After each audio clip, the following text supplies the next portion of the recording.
Marilah kita introspeksi diri. Jika sekarang kita merasa pernah mendolimi Allah Subhanahu wa Ta'ala, maka mintalah ampun kepada Allah Subhanahu wa Ta'ala dan bertaubatlah dengan taubatan nasuha.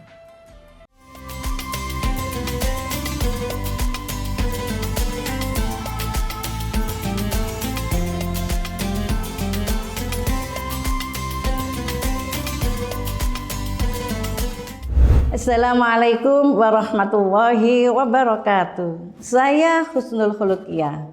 Jangan lupa like, komen, share, dan subscribe di channel YouTube Aisyah ID.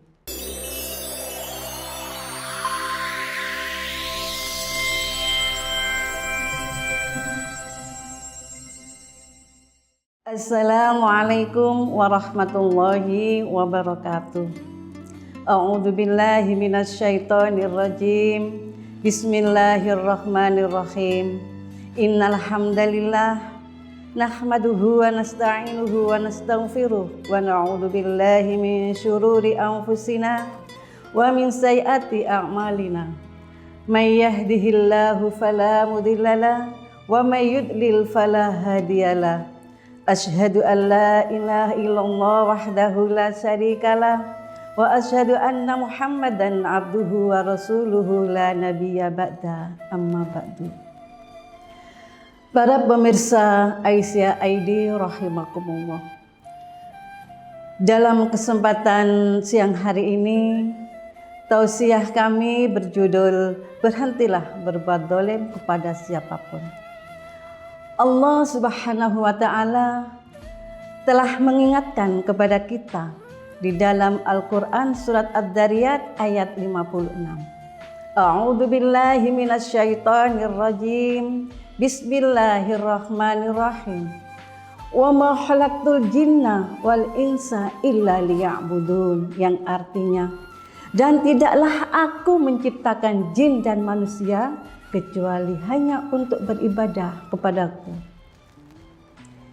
Ibadah kepada Allah dibagi menjadi dua. Yang pertama ibadah mardha, yang kedua ibadah ghairu mardha. Para pemirsa Aisyah ID rahimakumullah, ibadah mardha adalah ibadah yang khusus, yang aturannya sudah jelas baik dari Al-Quran maupun dari hadis. Contohnya sholat, zakat, puasa, haji, dan berwudu. Semuanya sudah jelas di dalam Al-Quran maupun di dalam hadis. Sedangkan ibadah ghairu mardha adalah ibadah yang berhubungan dan bertransaksi dengan sesama manusia, yang disebut juga muamalah. Dalam ibadah mardha ini tidak ada aturan yang khusus, yang penting baik, tidak merugikan orang lain, dan ikhlas karena Allah Subhanahu wa Ta'ala. Contohnya berdagang, belajar, menolong, mencari nafkah, dan lain sebagainya. Dalam kehidupan ini banyak manusia yang berbuat dolim. Apa itu dolim?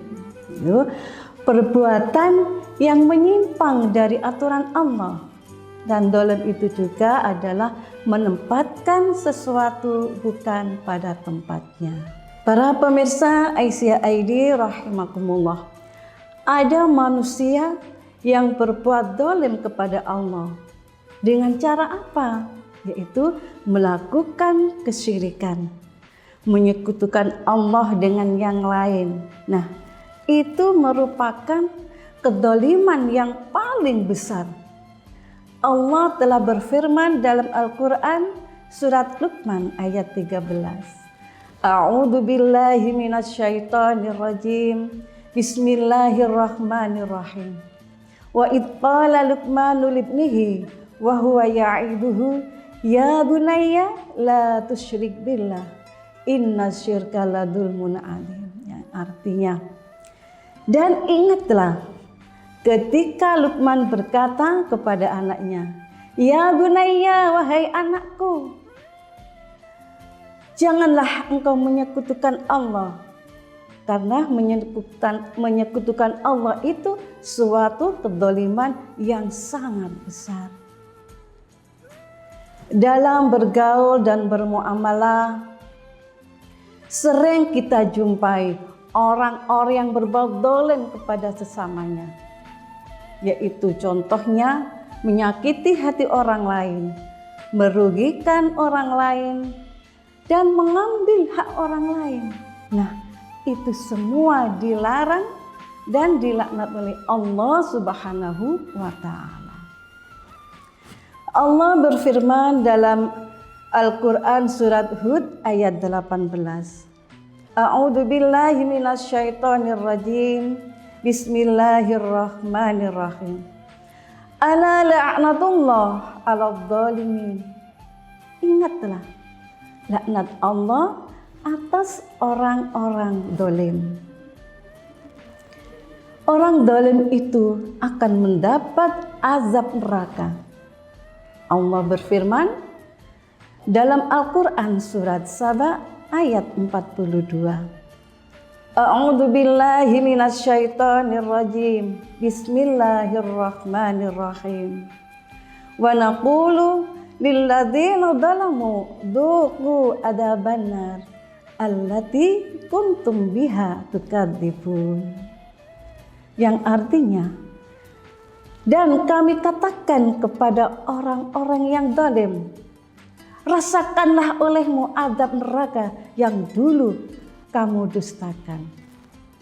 Para pemirsa Aisyah ID rahimakumullah, Al-Quran dan hadis sudah menjelaskan balasan orang-orang zalim adalah azab neraka.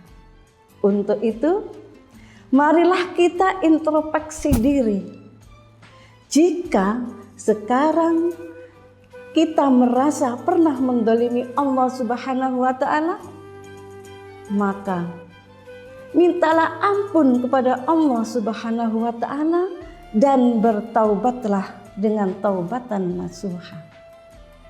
Dan jika sekarang ini kita merasa pernah menzalimi sesama manusia, mintalah maaf, mintalah kerelaan hati, keridhoannya untuk memaafkan diri kita, dan berhentilah berbuat zalim kepada siapapun. Para pemirsa Aisyah ID rahimakumullah, demikianlah tausiah pada sore hari ini yang bisa saya sampaikan. Mudah-mudahan bermanfaat bagi kita semua umumnya, khususnya kami pribadi. Dan bila ada kata yang kurang berkenan, kami mohon maaf yang sebesar-besarnya. Nasrun minallah wa fathun qarib. Wassalamualaikum warahmatullahi wabarakatuh.